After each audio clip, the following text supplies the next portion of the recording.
My name is Jason. My name is Tom. And this is Fear of a Black Dragon, an old school RPG podcast. And in this episode, it's time for some Imperial entanglements in Empire in Flames, Part 1.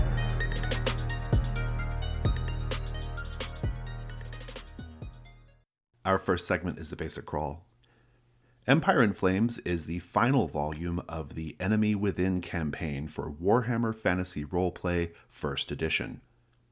It was first published in 1989 by Games Workshop. We are reviewing the 151-page PDF published by Cubicle 7 in 2018. The design of Empire in Flames is by Carl Sargent. The concept is by Jim Bambra, Graham Davis, Phil Gallagher, and Derek Norton. Editing by Mike Brunton. Cover art by John Blanche. The maps and handouts are by Charles Elliott and H. The internal art is Tony Ackland, Paul Bonner, Gary Chalk, Colin Howard, Martin McKenna, Russ Nicholson, Adrian Smith, Steve Tappan, and Bill Thornhill. A lot of men, actually. Yeah, it is, isn't it? It's, yeah. Before we do a quick sweep through the contents of this adventure, I'm going to put out a massive spoiler warning here. This is a spoiler-heavy podcast. That is a known thing, but in this case it's particularly salient because this is the 5th adventure in a 5-volume campaign, and there's, without wanting to give too much away, if you're hovering over the stop button right now, quite a few things in this adventure ride on shock value. So if you are, let's say, halfway up the Reich on a barge right now in your campaign, give this one a miss, because it won't ruin things, but the impact will be less. So yeah, tune out now. Alright, the Empire is a troubled land, says the intro, and I'm quoting here. A country almost on the brink of civil war. The Emperor is weak, internal dissent is growing, and chaos is an ever more powerful threat. In the midst of all this, the player characters are summoned to Altdorf, but arrive only to hear news of the Emperor's assassination. As subsequent events prove, the Emperor's nephew and heir is not an ideal candidate for the throne. He too is killed, and in the ensuing confusion, the PCs are given a momentous task. They must find the one artifact that can reunite the Empire. Their quest is nothing less than following in Sigmar Heldenhammer's footsteps, the founder of the Empire, and recovering his legendary hammer. It is a mission which will decide the fate of Sigmar's empire. The PCs must travel deep into perilous wastelands, pursued by religious bigots from the Empire, and beset on all sides by the servants of chaos. In the World's Edge Mountains, they must discover a way into the remains of the dwarf stronghold of Kadar Khalizad, and drive out its new goblin occupants. Beneath the hold, the PCs must face the unquiet dead of the dwarfs, and summon enough courage to take Gal Maraz, Sigmar's hammer, from its resting place. Possession of the hammer gives them the chance to prevent full-scale civil war and to unify the Empire under a new emperor. But there is one last danger to be faced and defeated, one which could undo all that the PCs have done, even in their moment of victory. And we should mention that in this episode, we are going to be discussing the first half or so of Empire in Flames, the opening portion and then the party's journey to the World's Edge Mountains to just before they enter the dungeon section. We'll cover the return trip and ensuing events in a future episode. So Tom, let's talk about our bona fides here. How have you run this or used it? I ran this online over 15 two-hour sessions using Warhammer Fantasy Roleplay 1st Edition, as Sigmar intended. And I have also played several sessions, but it was about 30 years ago, and aside from a few vivid images, I don't recall very much of that particular iteration. How about you? I've only read it, as is the case with all of this Enemy Within stuff. Yeah, fair enough. Fair enough. No, I mean, yeah. You know. I feel very immersed in it, despite the fact I've never played it, though. Right, yeah, it's quite, yeah, I can see how that would happen. All right, so let's talk about things we liked about this adventure module. I'd like to start with presentation stuff, if that's okay. There are a few things about the presentation that I really enjoy here. I actually really like the artwork. You know, my journey on the Enemy Within campaign Yes. artwork has really been something, as longtime listeners will know. I sort of started quite strongly disliking the artwork in the beginning to being able to understand and appreciate its overpacked charm to now really quite loving it. I feel like when you look at the artwork in all of the Enemy Within campaign books, and in this one as well, there is so much detail packed into these raucous scenes, so many characters, so many personalities, and it's just overflowing. It almost feels a little bit like Mad Magazine, if that makes sense, or something like that. I know what you mean. Those huge spreads they would do full of with characters just bursting from the seams of the page. And it gives it a lot of life and a really particular personality.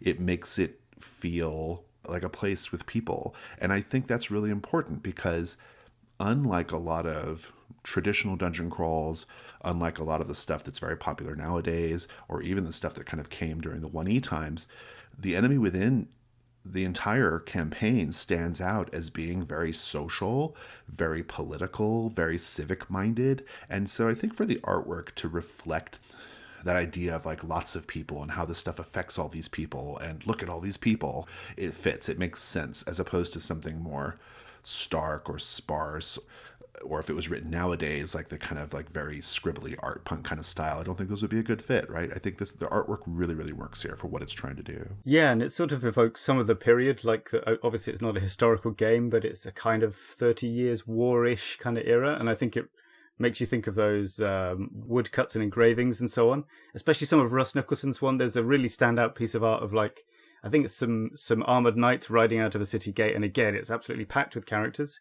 but the perspective is deliberately very flat, so it's almost bewildering, you have to work hard to see what's going on. I mean, unfortunately, historically, this was kind of at the down cycle of role-playing games from Games Workshop, so there's a few recycled bits of art. The cover is a great cover, but it's not deliberately designed for this book, which is why if you look at it, you sort of think, who's that guy on a horse? How does he the think? connection is, I didn't really quite understand that, actually. I'm glad you say that, because I didn't really get the cover. I was like, what is the cover? After having read it, what is the cover doing here? Yeah, exactly. It doesn't really go anywhere. But yeah, the artwork is pretty terrific. In general, pretty good. Yeah. I think the maps are terrific. That's another thing I want to talk about. I think the maps are really fabulous in Empire in Flames, maybe even more so than in the other parts of the campaign. They each have this quite beautiful hand-drawn quality with lots of little details, but they're still very functional. And as I look at the maps in this module, it almost seems like they're pointing to the future. You can sort of see the DNA of the DCC map making style, for example. You can kind of see this as almost like a proto version of that, pushing in that direction. Before this, what was popular was the sort of, they're striking, but they're very plain, kind of blue maps. These maps have a lot more personality while still being very functional, and lots of little details. And I think they're kind of fun to look at. Yeah, they are. Sometimes it's as simple as, if you think about it, there's the map that you kind of follow when you're doing the river journey towards the mountains, and there's lots of towns along that river on the map that you have no need to visit, but it's also not so crowded that you can't find the place you're actually looking for. It does strike a really nice balance. It's one of the inns. I don't remember which one, but there might be a couple of inn maps, actually. But one of the maps of the inns, I was just very delighted by it, because every little bed is scribbled in, every little bar and countertop. Looking at some of these other older modules we've done, we haven't really quite seen this yet. This feels like something somewhat new here, at least in terms of the collection of older modules we've been looking at. It really feels like there's something kind of changing here and shifting and pointing towards what would come later, which I think is cool. My last presentation note is, this module does a thing that I really love and that I wish every module did, and writers of modules, please take note. It summarizes each major section in the beginning of that section. I can't tell you how helpful that is. I've commented on this kind of thing before.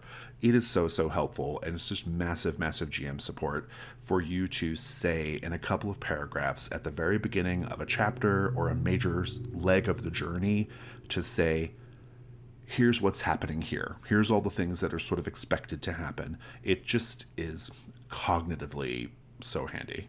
Yeah, definitely. In fact, I think there's one section that doesn't do it, and it really threw me out when it came along in the book. I don't recall that, but I can see that being the case. Yeah, definitely.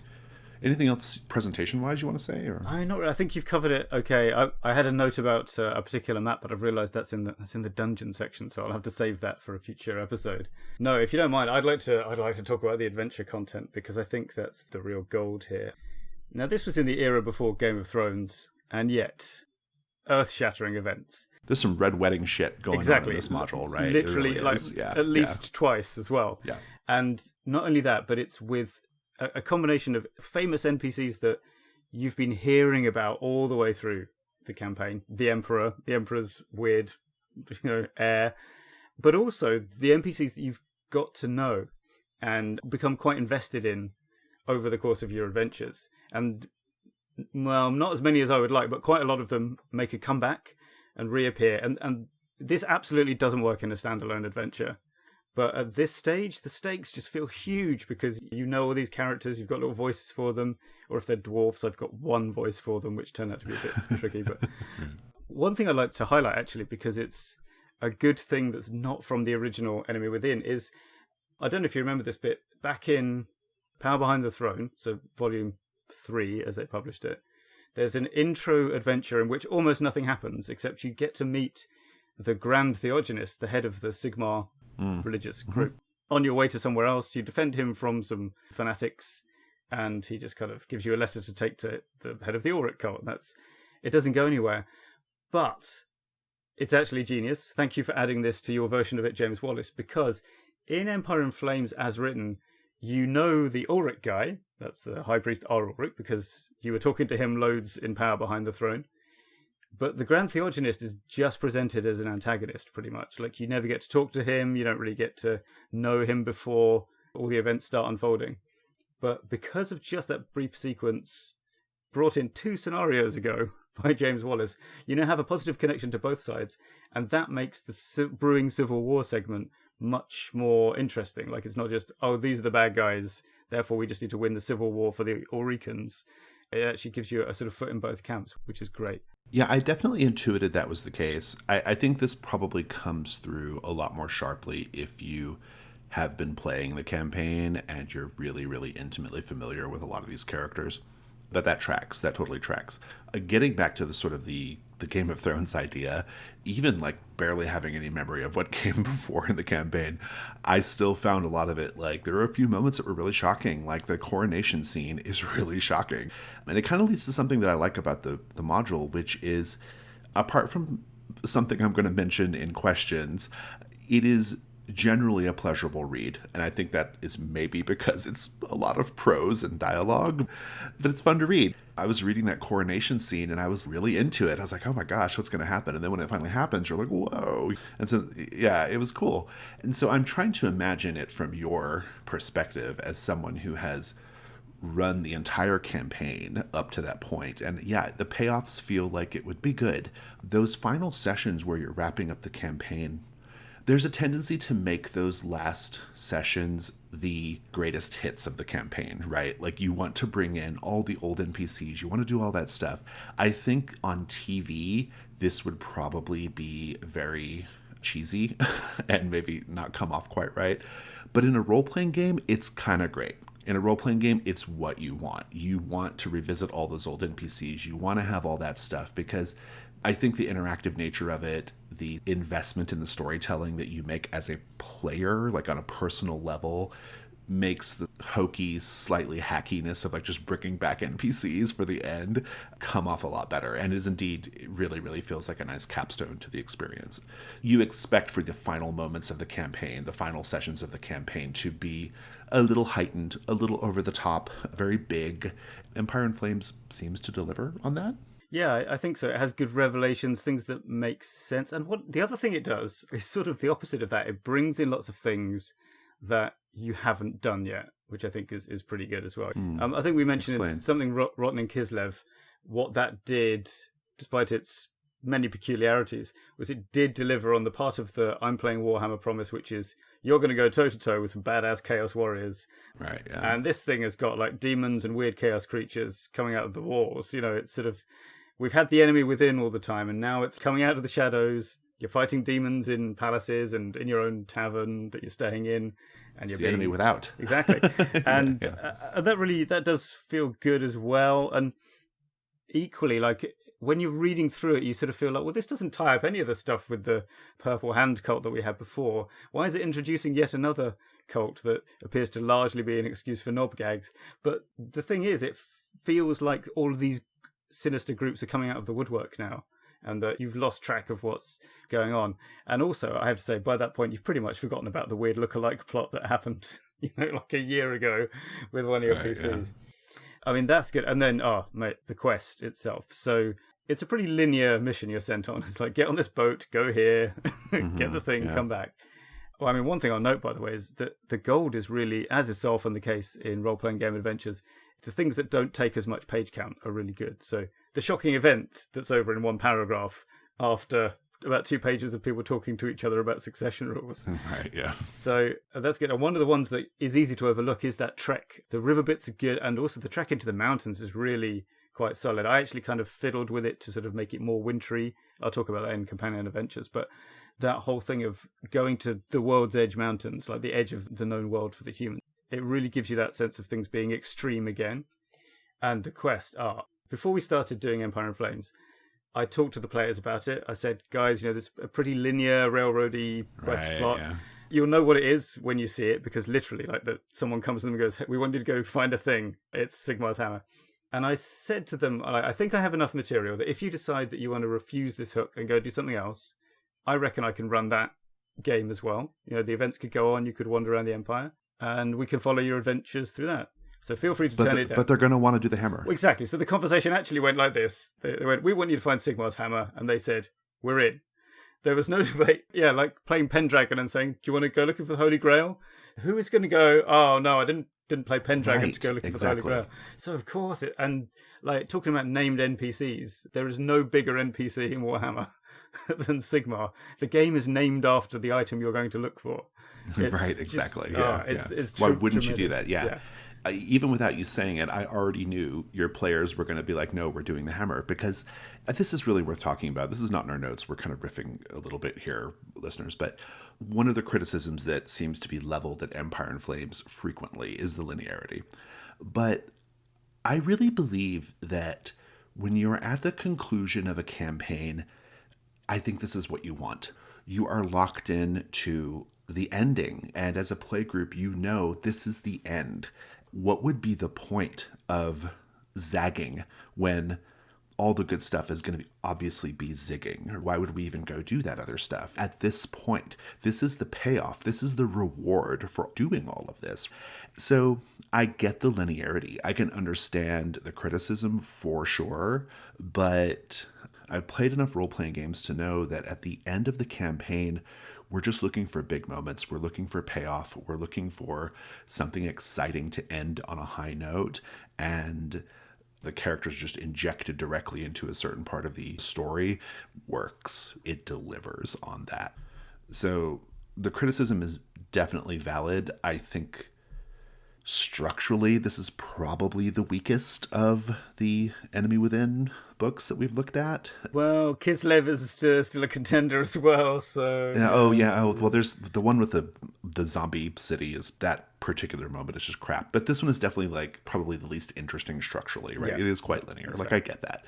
But I think if you, take it in the proper context, it makes a lot more sense to me. Anyway, I think we've beat that dead horse. Let's keep going a bit. We're going to talk about this in the Expert Delve, but the part that we're talking about in this episode really does a terrific job of portraying a community in the middle of political upheaval.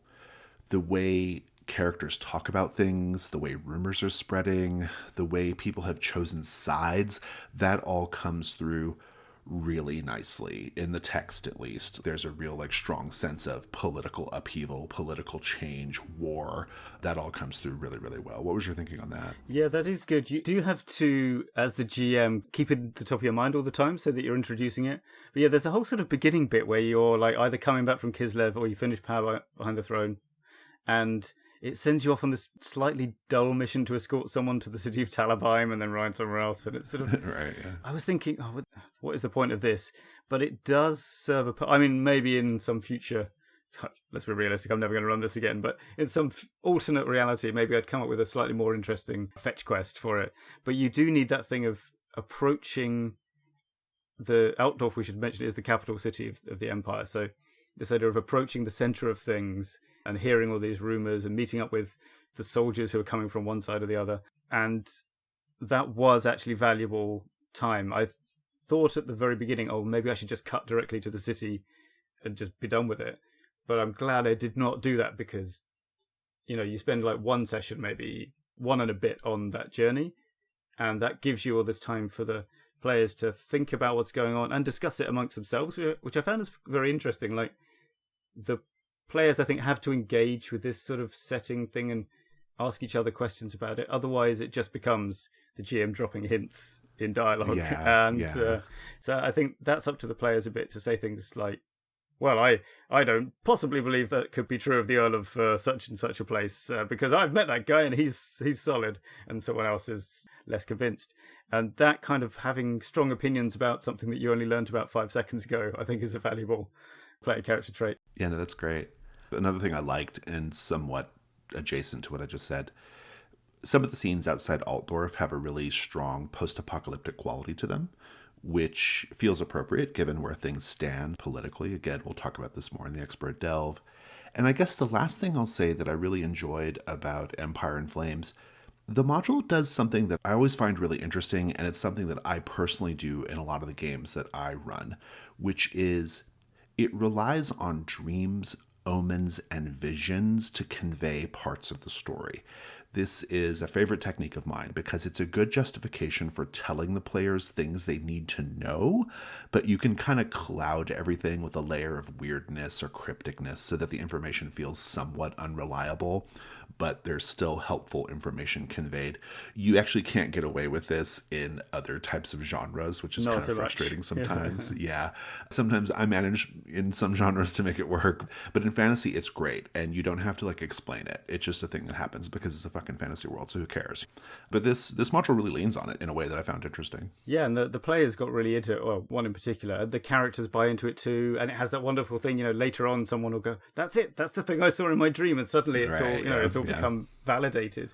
And it also really sells. Well, one of the weaknesses of Warhammer as a setting is it sometimes comes across as the Holy Roman Empire, but there are some wizards.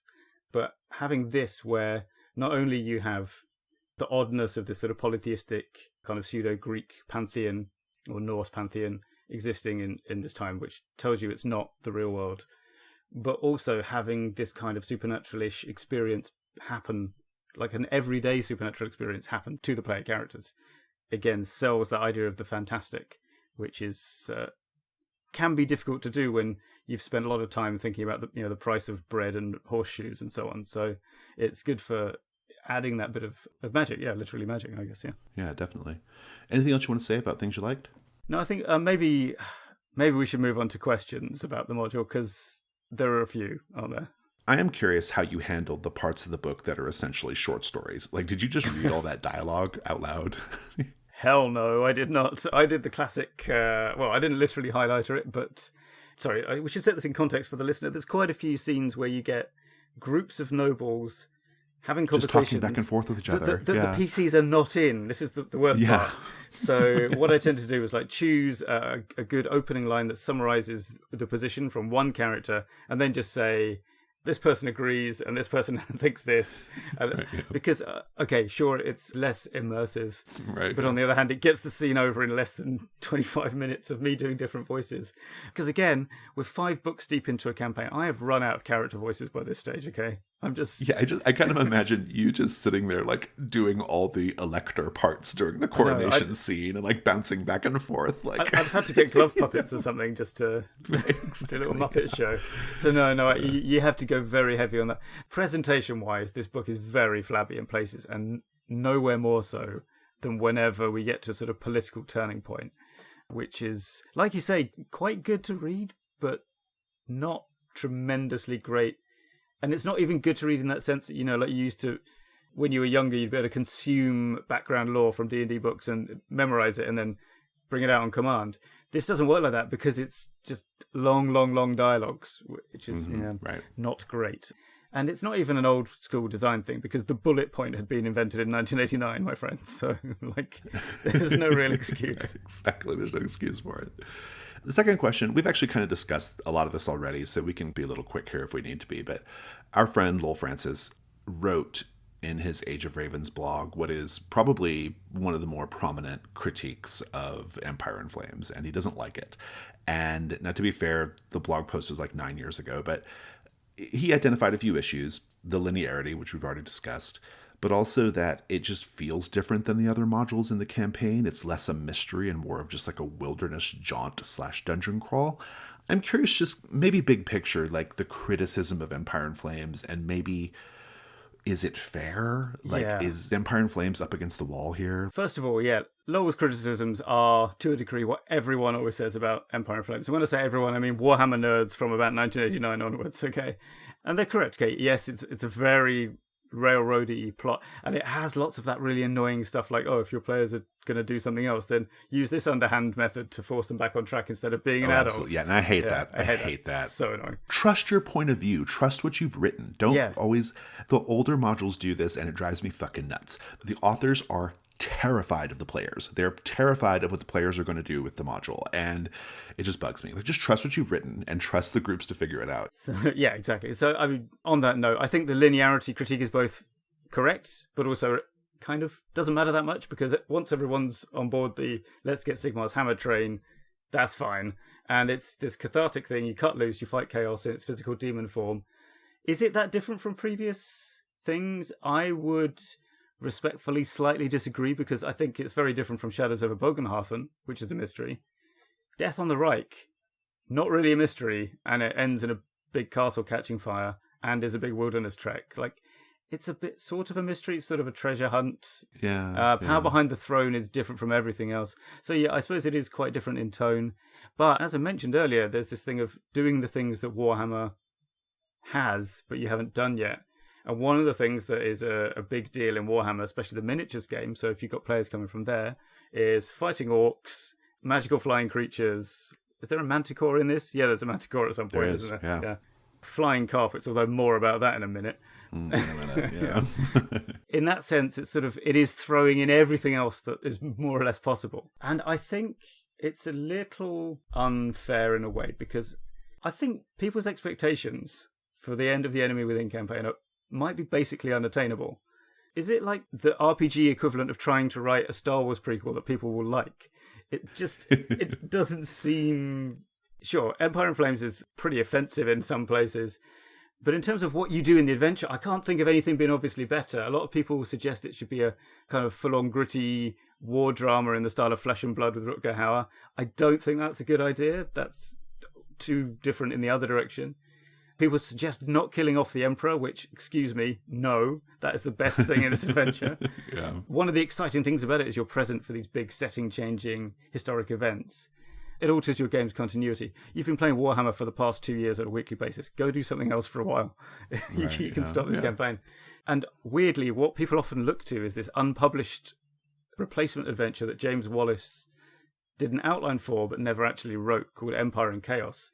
And I think that's a bit like, quick Douglas Adams reference for the fans here, Brocky and Ultra Cricket, which was a fictional sport in which they figured out that if you built a brick wall around the playing field so the spectators couldn't see it, a crowd that thought they were missing the greatest game of the century would be more excited than one that was actually watching a quite average game. And I think that's what's kind of going on here. All these imaginary scenario endings. It's never going to get that good. I don't think it's possible. Could this text be a hell of a lot tighter? Yeah. Yes. It could be probably about half the length. Also, yes. Half is generous. I think this could be done in like a quarter of the length of text, like easy. Yeah, quite possibly. So nowadays, it totally could. Yeah, exactly. I think in terms of what it gets the player characters to go do, it's really solid and very satisfying. So. Okay, fair. Sounds good. I guess my last question is not a question so much as an observation, and that is, Jesus Christ, this is racist. It is so product of its time and all that. I get it, but there's a lot of stuff in here that I was alive in 1989. There's a lot of stuff in here that would have been really fucking cringy even back then.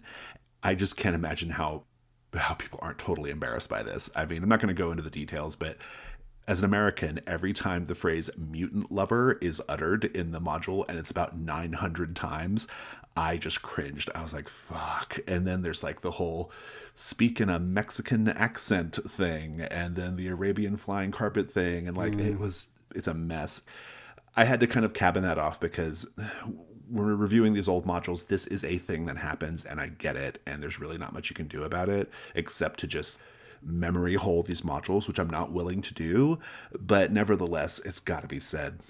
It was jarring in a lot of places. Okay, so I mean, I was obviously thinking of the flying carpet encounter. God, I mean, yeah, this is not the worst thing that Games Workshop has had to quietly forget from their early years. Yeah. And this kind of, especially if you think about the jolly caricatures that occur in a few places, this sort of just for fun racism was really common in England in the 80s. Like, I used to get made fun of for being Irish by adults when I was primary school age, like not at school where the ethnic situation was pretty well balanced against that. But if you can imagine that, like a grown adult going to like an 8 or 9-year-old, seeing their surname and then making these funny comments about like, potatoes, or that was pretty much the atmosphere in light entertainment, even probably not by the time Empire in Flames was written, but 70s up to the 80s, definitely. Sure, so, yeah. I mean, it's worth noting. I try to be very like, okay, I get it. It's a product of its time. I understand that. I do think that like it's a little bit much for 1989, in my opinion. If this had been written in like the 70s, I would probably be a little more forgiving. But I'm imagining me, 12 years old, reading this and getting to that part where they're like talking about saying K in a quote Mexican accent. I would just be like losing my shit. I'd be like, what? This is so fucking racist, But anyway, it's something to know. I think if you're going to be, if you're thinking about running this, it is dated in some ways. Okay, what questions did you have? I got a okay. One of them is rhetorical. It's like there's a lot of cutscenes in this, isn't there? So I mean, I think we talked about this already. Kind of what do you do with those dialogue scenes? One thing I didn't mention just then is I would warn the players when it was coming up.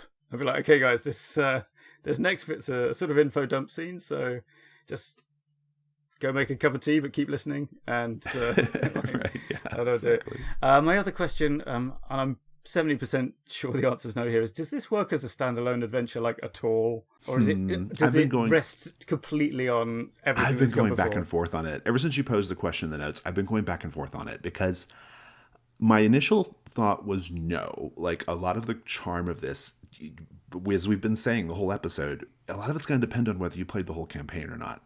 But then I got thinking about, is there a way to do this where the players just have all of the political stuff summarized for them in the beginning, and then they are just set out on a quest to find Sigmar's hammer? There's a really solid dungeon coming up, and I think there's a way of just summarizing all the political stuff and then setting out for Sigmar's hammer. You're going to miss some of the fan service and nuance, obviously, but I think you're still going to get a pretty decent wilderness journey. You're going to get a pretty solid dungeon crawl out of it. And the players might know Warhammer stuff enough to understand the significance of Sigmar's hammer. So, yeah, it could. But I'm probably with you. Yeah, it's like a 70% no, I think. Let's go to the Chain Lightning round. It's possible to hear an entirely true rumor that Stefan Todbringer has died, which is a sad end for a very sad NPC story from earlier in the campaign. Yeah. Yodri the Dwarf is functionally the knight at the end of Indiana Jones and the Last Crusade, but his non-comic forgetfulness from being incredibly old is nice to play. He's easy for the players to warm to, and he creates a sense of wonder just by how old he is. He was around when Sigmar visited the place that he's in, and that is when the players start to think about that. That's a really great moment. I quite love this rumor. Don't eat Frau Erwinia Vanderloo's chicken pies. That's what killed the Emperor. This is utter rubbish, by the way. Quoting from the text, even from a distance, it is obvious that Karak Kadal is a place of bones. Bleached white by the sun and weather, bones cover the ground. This is such a great location, and the physical space is really good too. The PCs could take refuge in the shrine they find there from the skeletons that inevitably form themselves out of all those bones. But at some point, they have to venture back out. And it's just a very simple but compelling location. Let's go to the expert delve. So for today's expert delve, we are talking about war and politics. And in particular, so we've been doing this series of expert delves that deal with different kinds of environments. We've done swamps, we've done the frozen north. And today we're going to talk about an environment which has been disrupted by war and political upheaval. So when we talk war and politics, my notes at least are about how is the environment affected by political upheaval that comes from war, and also just the sort of like quite high level like political clashes that are going on in the setting. A lot of your notes, Tom, as best I can tell, have a little bit more to do with like presentation and mechanics, which I think is awesome.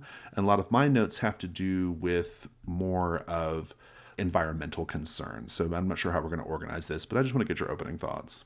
Empire in Flames is illustrative of one of the big problems with these topics, which is that it's very easy to start creating reams and reams of completely unreadable to the players material and complicated plots and things that are going on in the background, and making them actually appear on screen or presenting them in a way that they become useful information is quite difficult, or can be quite difficult. And so I think that's what my notes are about, is thinking about that. But I think we should talk about the environmental concerns first, probably, because that's also part of it. Because moving through environments as well as talking to people is how you come into contact with the realities of things in the game world. Yeah, well, for me, the key consideration there is going to be a question, really, which is where do the player characters fit in terms of the social pecking order? Or maybe even where does the campaign sit in terms of what level of society we're dealing with? Because I think this has a huge effect on how the environment is portrayed. One of the things that Empire in Flames does quite well is it shows how differently the upper classes and lower classes respond to the events that are taking place. I found that very fascinating. If you're more like sort of on the ground, you're getting like people concerned with the horrors and disruptions of daily life, as well as being caught up in wild rumors. If you're more of a political player, it's much more about intrigue, and the grind of it all might not even touch you. I found it really fascinating that in Empire in Flames, in the pubs and stuff, it's just like all rumor mongering and fear. But then like you get with the various political players, and it's almost like a game. It's all just about ambition, and there's like almost no concern given whatsoever to how it affects people down the rung of the ladder. Yeah. So I think as a sort of preliminary matter, when you're talking about political upheaval and war, what level of society the campaign takes place in, or what sorts of people the player characters operate with, has a big effect. So just thoughts on like social class and how that affects things. Yeah, it's something I hadn't really considered from Empire in Flames. It's not in my notes but looking back, yeah, that is actually dead on. The idea of disruption. And so one good thing that Empire in Flames does, and you can do, is to show how things have changed from normal. It's one of the reasons it is good to set up roughly the baseline in early scenes. And actually, I was going to save this for part 2, but I might as well mention when you get back to Outdoor for the end of the adventure, there's a new map because things have burnt down and the bridges have been destroyed. And on a VTT, you can very effectively do flipping between the two. Here's what it looked like when you left, yeah. And here's the map now. That was very powerful for the players to see because, again, they've spent lots of time on that lovely tavern map, getting to know people. I think human faces here, is also important. If you want to represent some kind of cross-section of the community and how it's being affected, then you probably want to kind of pick NPCs to represent different roles, like when you're setting up Apocalypse World communities. You have you have your different kind of triangles going on, which I think is probably a good thing to do. Yeah, and then, but as you say, base it on, or keep in mind how their different positions or social status levels are going to affect that. Yeah. The other thing I was going to say, just in terms of the environment, is adventuring parties don't stay in cities. They do eventually go out into the wilderness to do what they do. And we've already kind of mentioned it a little bit, but I think it's really important to consider a war-torn environment to be one that is essentially post-apocalyptic. It's not literally post-apocalyptic, but a lot of the sort of touchstones of post-apocalyptic fiction are in war fiction as well. First and foremost, there is a lot of scarcity. Resources are scarce. A lot of agriculture and supplies will have been taken over by the army, but also burning fields is a military tactic. It's a horrifying military tactic, but it's something that happens. A lot of work is probably not being done. There's just all kinds of reasons why resources are scarce. People are just dead. Something we see in real world history is you'll have whole generations of young men essentially being wiped out by war. And it has such a profound impact on the communities that are left behind in the way that those communities develop post-war without young men, right? Like, it just makes a big difference. And also something that I think will happen, especially in the fantasy context, is you'll have these local warlords and other sort of power grabbers rising up in the void.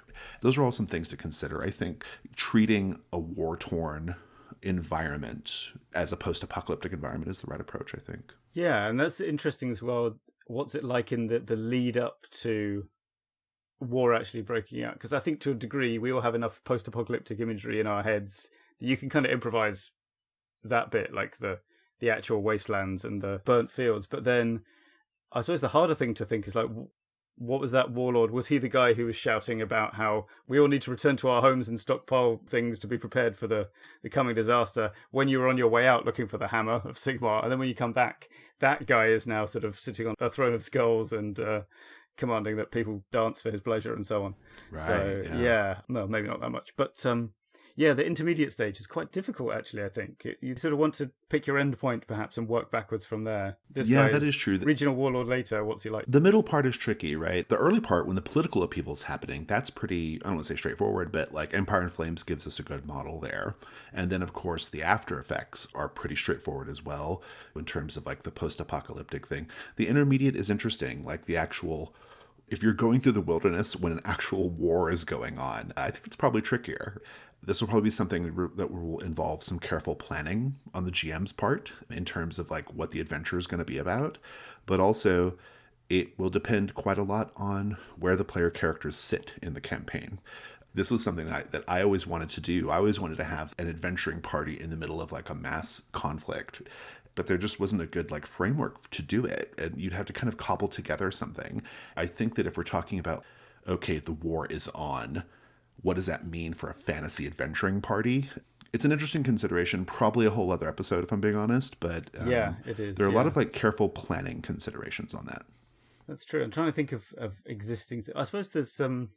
what's it called? Times That Fry Men's Souls is probably the only thing that's a good one. Yeah, that's a really good one. Yeah, that's a solid example of how you can kind of tell this story, you know, how the role-playing game context is affected by the war. For those who've not immediately jumped back to that episode to listen, I think the main thing there is that Sean McAnally keeps things quite simple. So this army is in this hex, another army is in another hex. They're not kind of moving around. There's not some kind of wandering time tracking thing going on.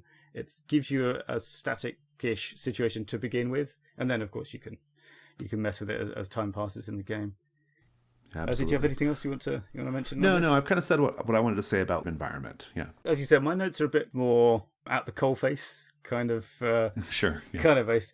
So to begin with an example from a different genre, when I'm GMing, something I often do when players are investigating crime scenes or they're trying to angle at people and getting them to give something away in conversation, is they'll often try fishing with questions like, does this old cobbler seem nervous somehow?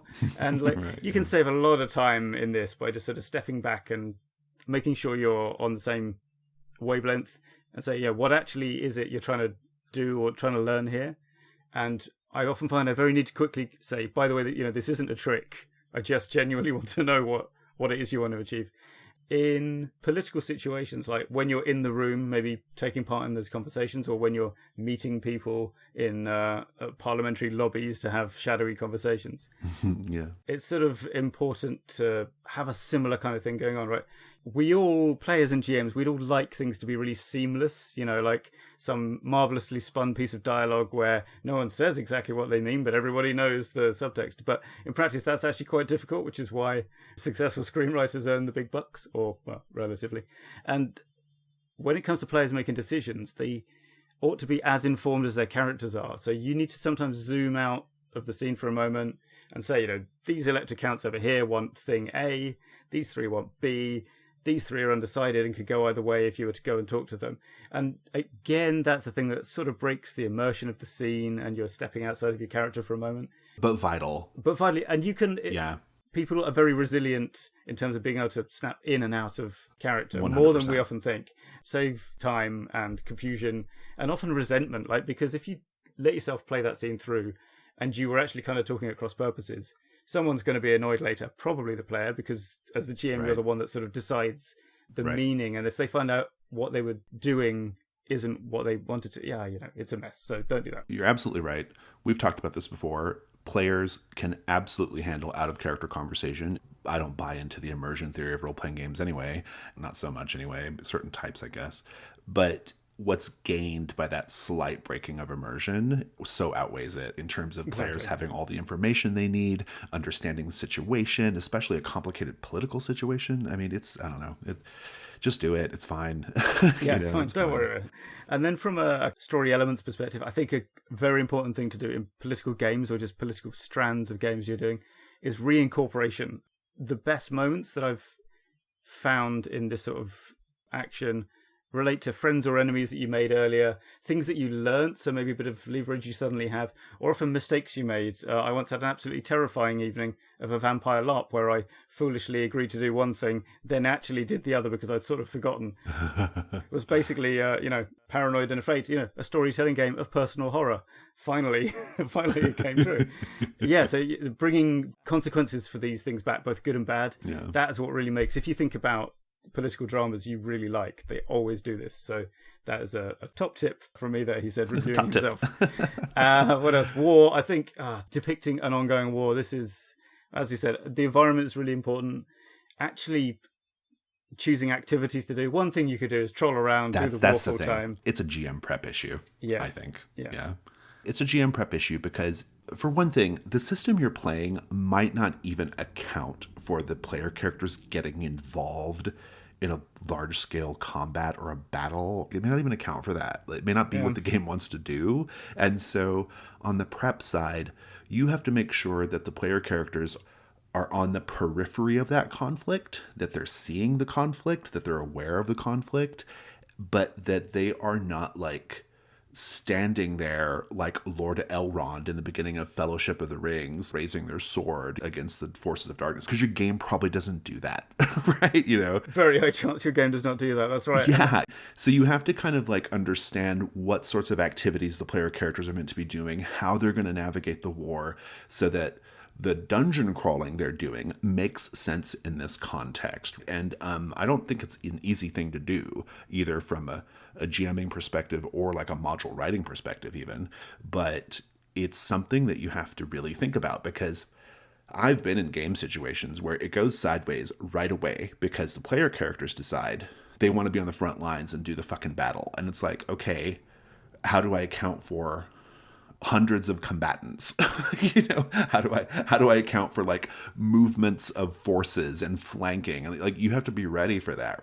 You need to elide this possibility if it's not something you want to get into. Exactly. You need to decide that. I think in terms of showing you the progress of battles and wars, what Empire in Flames does is quite good. It does this sort of the highlights reel of these discrete encounters, and each one encapsulates something about the progress or the effects of the war. So, you meet the bedraggled camp followers who are all depressed, or you meet an artillery crew that are trying to move a gun through a muddy valley. Discrete scenes as the players are travelling around, I think it's probably the way to go. Probably the right way to do it. Yeah. Even if they are in the army, that's probably the best way to do it anyway, just hard frame from one bit to the next. Yeah, probably. I mean, I guess there's a way you could do it where it's the hard framing approach would probably be, we're just going to have little discrete battles, and then I'm going to show you all the other stuff that happened, but now here's a little discrete battle with you against a little group of warriors, or what, something like that. But yeah, it's interesting. Okay, well, anything else we want to say about war and political upheaval in the role-playing game context? I don't think that I do. No, I think I'm pretty much done. I think I'm good as well. So why don't we move on to the companion adventures? It's the companion adventures. Let's start with... we both have RPG things. Let's do that. Okay. I have Long Winter by Luca Reyet of UVG fame. Long Winter is a roughly 1920s set fantasy game in a little mountain kingdom where it gets very wintry later on, spoiler alert. It also has a kind of winter travel and keeping warm little mini-game, which I imported into Warhammer for this purpose. In fact, Luca was kind enough to send me his the open design doc so I could paste in more Warhammery encounters into the table. It seems weird, but it kind of has actually listed weather and things for every day. It's not even random. It just, this is the weather. So I was able to go, well, you travel a couple more days and it's like this. And it was really useful because it trod that fine line, which I realized was important, between portraying a grueling, grinding, icy journey and worrying about whether your mittens are dry or not, and being very boring. So you've got by having a little bit of management of resources and so on to think about that you don't normally, made it a bit more fun, but still kind of drove home the gritty realism part of it, right up until you meet a manticore or an ogre that wants to eat your donkey. So yeah, Long Winter's really good. It actually has a really nice, unique, Middle European, Swiss-Austrian fantasy setting as well, which I like a lot. I'm not sure if that's available separately or if you have to Patreon yourself up to get that, but just drop Luca a line on Twitter. Let's talk about my RPG recommendation, which is Downfall by Carolyn Hobbs. This is a story game. It's a great one. In it, what you essentially do is you build up a whole society, usually a fantasy society, but you build it up and then you tear it down.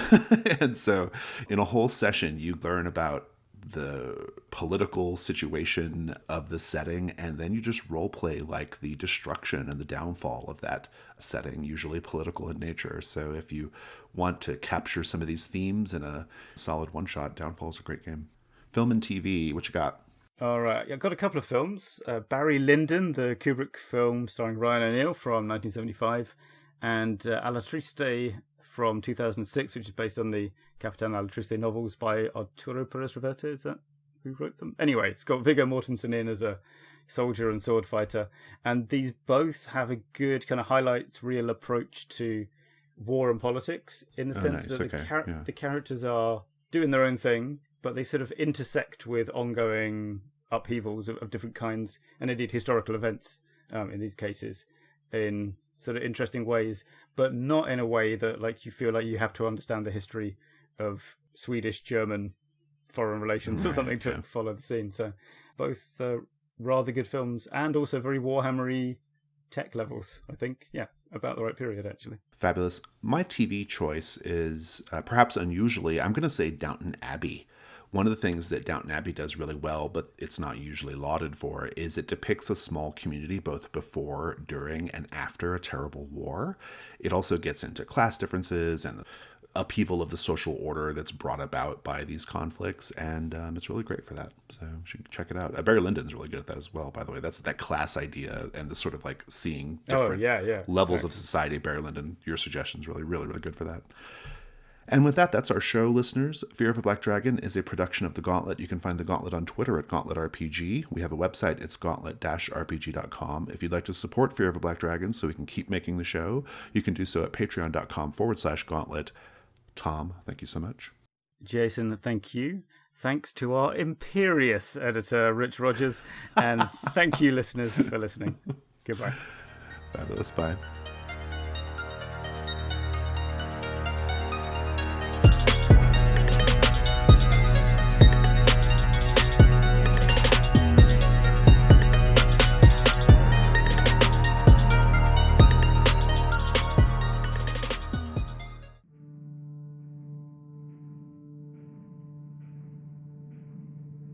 The Between is coming. The Between is a tabletop role-playing game about a group of mysterious monster hunters in Victorian-era London. These hunters learn about monsters and killers throughout the city and conduct investigations or hunts in order to neutralize them. Over time, they become aware of the plans of a criminal mastermind who is pulling the strings behind the scenes. They will eventually be forced to confront this criminal mastermind in order to save Queen and Country. The Between is directly inspired by the TV show Penny Dreadful, but also takes inspiration from British horror classics, the works of Sir Arthur Conan Doyle, pulp-era media, The League of Extraordinary Gentlemen, and from Hell. The Between comes with the core rules, 7 playbooks, 9 scenarios or threats, a mastermind sheet, reference sheets, and a supplement called London at Night, The Unseen.